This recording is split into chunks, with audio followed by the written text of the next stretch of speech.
มาหาไต่หวกอยู่น้องเอ้ยเบิ่งครับเบิ่งตัวหวกโพดโพหวกครับเบิ่งพูดว่าเป็นปลาดุก ใหญ่ครับนี่ครับเอาไปจัดเมนูครับเอาไปจัดเมนูนี่บ่ได้กินโดนแล้วครับซัมนี่กับพ่อหมกเลยครับนี่หวกกบเกาหลีใหญ่แห้งครับใหญ่คักอีหลี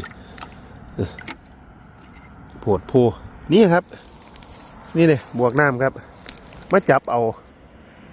ขันเอาแนวตบมาน้ำตบเอาในน้ำเลยครับได้อยู่แนวตบบ่ได้เอามาน้ำครับนี่แหละน้ำบวกน้ำของมันอยู่ครับนี่บวกนี่แหละมันอยู่นะบางทีแหละหวกไหลครับไหลหวกไหลอีหลีพูดน่ะมันลังลงคลองใหญ่เบิดครับไหลมันลังลงคลองใหญ่เบิดลงไปก็ถือปลาดุกปลาคอกินเบิดล่ะลงไปปลาบงปลาแบดสวบมันกินเบิดล่ะกินมันเบิดล่ะโผดโพครับเบิ่งโตหวกโคตรหวกเบิ่งโผดโพหวกอีหลีใหญ่คักใหญ่แนวนี่แม่